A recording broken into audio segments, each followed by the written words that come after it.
This is the VOA Special English Economics Report. Today, we look back at some of the top stories of 2011. In Europe, the debt crisis that started in 2010 in Greece and Ireland spread to other countries. Portugal needed a financial rescue, and Italy needed a new prime minister.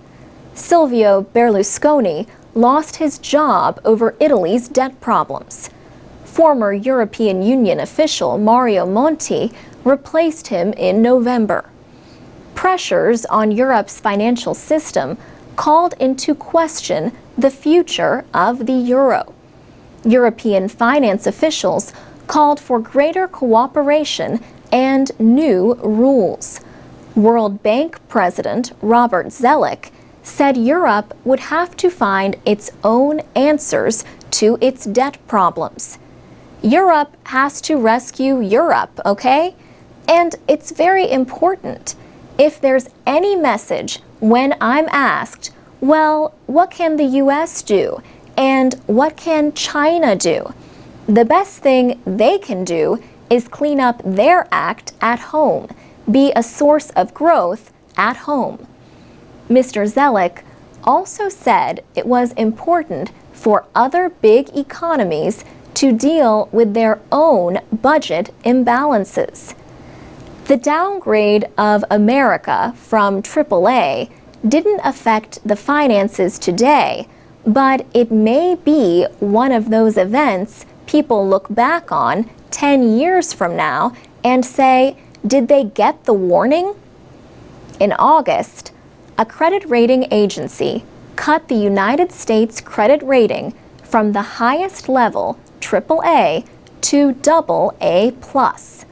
Also in August, Steve Jobs stepped down as chief at Apple because of his failing health. He died of cancer in October at the age of 56.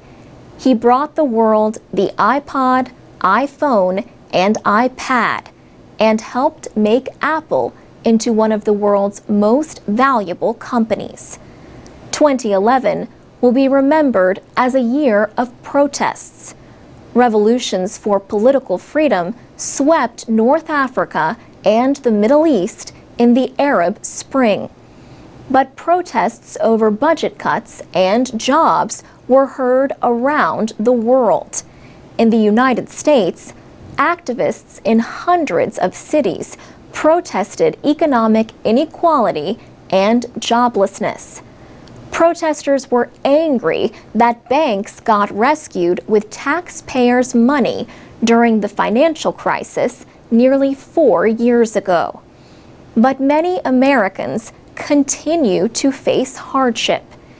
Anger over government budget cuts led to protests in Greece, Britain, and elsewhere.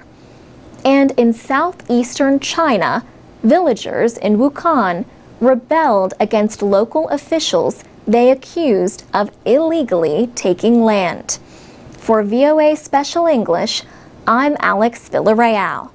If your New Year's resolution is to learn English, we can help. Find out more at voaspecialenglish.com and on Facebook, Twitter, and iTunes at VOA Learning English.